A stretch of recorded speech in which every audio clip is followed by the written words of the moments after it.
আসসালামু আলাইকুম। আজ রবিবার 16 আগস্ট 2026। স্বাগত প্রবাসীর সিটি সৌদি বুলেটিনে। সাথে আছি আমি মোহাম্মদ তুহিন হোসেন। শুরুতে থাকছে শিরোনাম। সৌদিতে চলছে সাঁড়াশি অভিযান, 7 দিনে গ্রেপ্তার 14,000-এর বেশি প্রবাসী।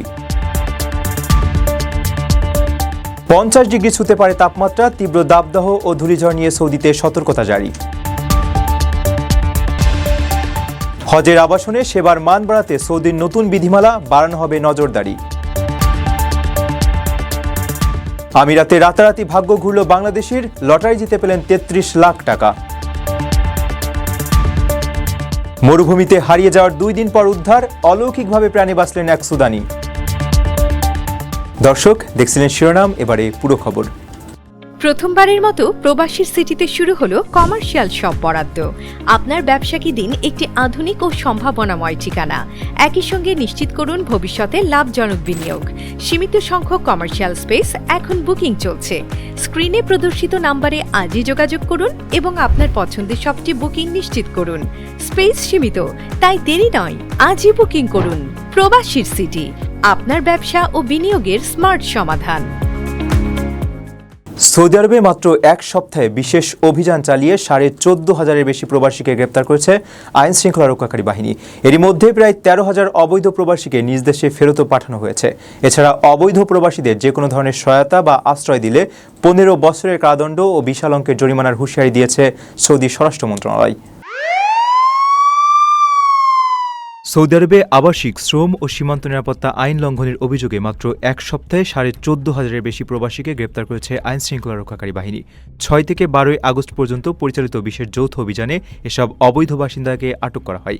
একই সময়ে আইনি প্রক্রিয়া শেষে প্রায় 13,000 অবৈধ প্রবাসীকে নিজ দেশে ফেরত পাঠানো হয়েছে।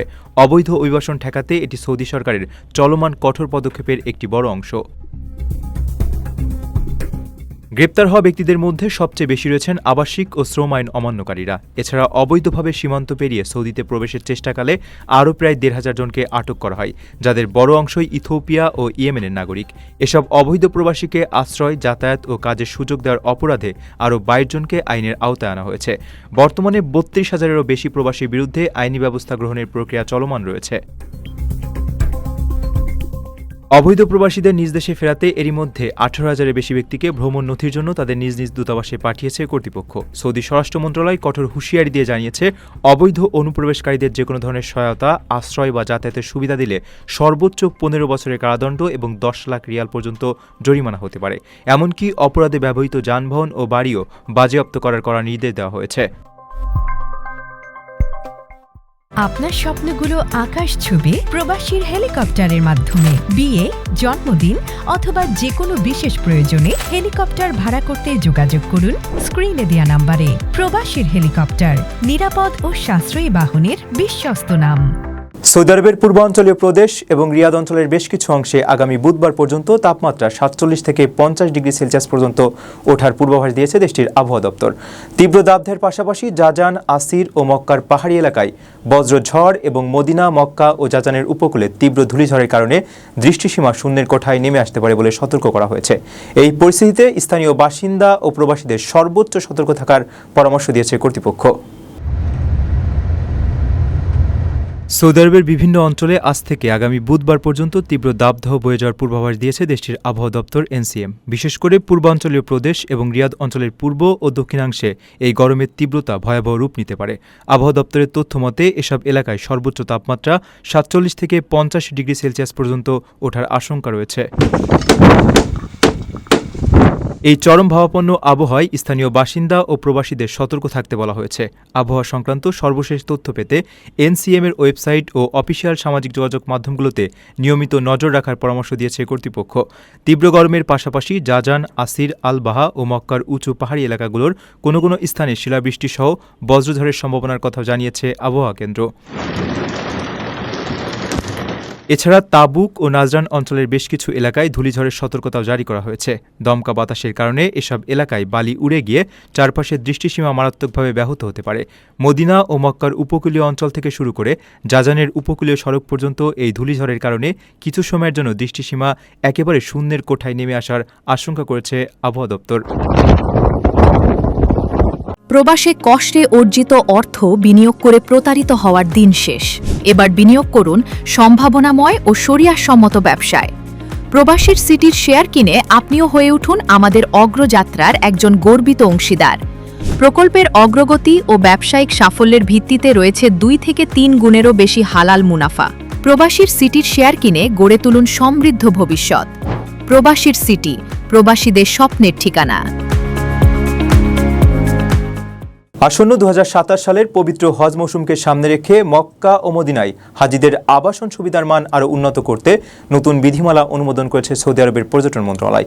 নতুন নীতিমালায় আবাসনগুলোকে ইকোনমি ও ফার্স্ট ক্লাস এই 2 ভাগে ভাগ করে কঠোর পরিদর্শনের ব্যবস্থা রাখা হয়েছে।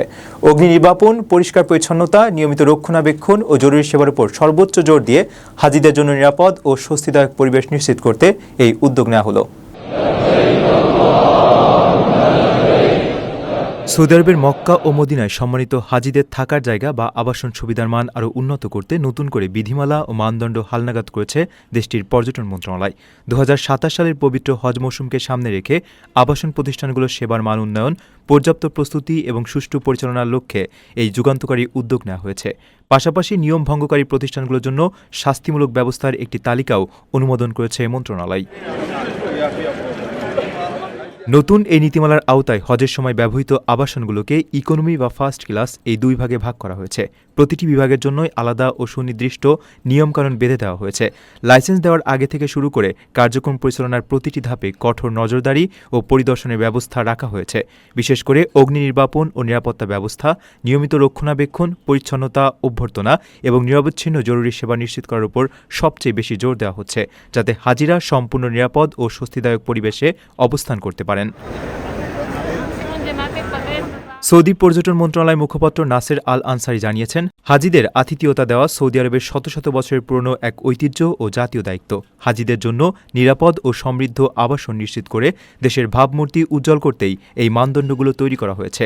আগামী 2027 সালের হজ মৌসুমে যারা আবাসন ব্যবসার লাইসেন্স পেতে ইচ্ছুক তাদের এখন থেকে সব ধরনের রক্ষণাবেক্ষণ ও প্রস্তুতির কাজ শেষ করে দ্রুত আবেদন করার আহ্বান জানিয়েছে মন্ত্রণালয়। প্রবাসীর সিটিতে চলছে বহুল আলোচিত ফ্রি ফ্ল্যাট অফার, অর্থাৎ আপনি যে টাকা দিয়ে এখন ফ্ল্যাট কিনবেন 5 বছর পর সেই সম্পূর্ণ টাকা ফেরত পাবেন, আর সেই সাথে পাচ্ছেন একটি ফ্ল্যাট একদম ফ্রি। অফারটি সীমিত সময়ের জন্য, তাই দ্রুত যোগাযোগ করুন স্ক্রিনে দেওয়া নাম্বারে। সংযুক্ত আরব আমিরাতে টানা 2 বছর চেষ্টার পর বিগ টিকিট লটারিতে 1 লাখ দিরহাম বা প্রায় 33 লাখ টাকা জিতেছেন আরিফুজ্জামান শুভ নামের এক বাংলাদেশি প্রবাসী। দীর্ঘ 17 বছর ধরে আজমানে বসবাস করা এই রেমিট্যান্স যোদ্ধা 10 বন্ধুর একটি দলের সঙ্গে মিলে প্রতি মাসে নিয়মিত টিকিট কিনতেন। লটারি জয়ের এই খবরটি এখন অবিশ্বাস্য ও স্বপ্নের মতো লাগছে জানিয়ে তিনি আপাতত এই বিশাল অঙ্কের অর্থ ভবিষ্যতের জন্য জমিয়ে রাখার সিদ্ধান্তের কথা জানিয়েছেন। সংযুক্ত আরব আমিরাতে টানা 2 বছর চেষ্টার পর লটারিতে 1 লাখ দিরহাম জিতেছেন বাংলাদেশি প্রবাসী আরিফুজ্জামান শুভ। বিগ টিকিটের 289তম সিরিজের ড্রতে তিনি এই পুরস্কার জেতেন। 17 বছর ধরে আমিরাতের আজমানে বসবাস করা 38 বছর বয়সী এই বাংলাদেশির কাছে এ যেন পরম আরাধ্য এক প্রাপ্তি। আরিফুজ্জামান জানান, 10 বন্ধুর একটি দলের সঙ্গে মিলে প্রতি মাসে নিয়মিত লটারির টিকিট কিনতেন তিনি। দীর্ঘ 2 বছরের অপেক্ষার পর অবশেষে এই সাফল্য ধরা দিয়েছে। লটারি জয়ের খবর পেয়ে খুশিতে বাকরুদ্ধ হয়ে যাওয়ার কথা জানিয়ে তিনি বলেন, পুরো বিষয়টি এখনও তার কাছে অবিশ্বাস্য ও স্বপ্নের মতো লাগছে। আপাতত এই বিশাল অঙ্কের অর্থ ভবিষ্যতের জন্য জমিয়ে রাখার সিদ্ধান্ত নিয়েছেন আরিফুজ্জামান। তবে বড় স্বপ্ন পূরণের আশায় বিগ টিকিটে অংশগ্রহণ অব্যাহত রাখতে চান তিনি। উল্লেখ্য, এবারের ড্রতে আরিফুজ্জামানের পাশাপাশি সবুজ, মোহাম্মদ দেলোয়ার হোসেন মুন্সি নামের আরেক বাংলাদেশি সহ মোট 5 জন 1 লাখ দিরহাম করে পুরস্কার পেয়েছেন।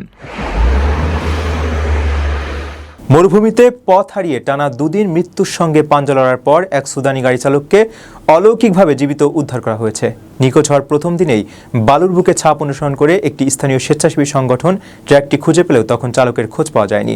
পরে ট্র্যাকের অবস্থান থেকে সূত্র ধরে গহীন পথে তল্লাশি চালিয়ে তৃষ্ণার্ত ওই চালককে জীবিত উদ্ধার করেন উদ্ধারকর্মীরা। আরবের বিস্তীর্ণ ও তপ্ত মরুভূমিতে পথ হারিয়ে ফেলেছিলেন এক সুদানি গাড়ি চালক। টানা 2 দিন মৃত্যুর সঙ্গে পাঞ্জা লড়ে অবশেষে তিনি নাটকীয়ভাবে উদ্ধার পেয়েছেন। পূর্ব লিবিয়ার আজদাবিয়া এবং আজকিরা শহরের মধ্যবর্তী এক নির্জন মরুভূমিতে এই ঘটনা ঘটে। ভিডিওতে দেখা যায় বিস্তীর্ণ মরুভূমির মাঝে তৃষ্ণার্ত ও ক্লান্ত ওই চালককে উদ্ধারকারীরা পানি পান করাচ্ছেন। জানা গেছে ওই সুদানি নাগরিক লিবিয়ার একটি তেল কোম্পানিতে কাজ করতেন। কাজের মাঝেই হঠাৎ করে মরুভূমির বুকে তিনি নিখোঁজ হয়ে গেলে কোম্পানিটি সংশ্লিষ্টদের কাছে খবর দেয়। খবর পেয়ে একটি স্থানীয় স্বেচ্ছাসেবী সংগঠন তাকে খুঁজতে উদ্ধার অভিযান শুরু করে।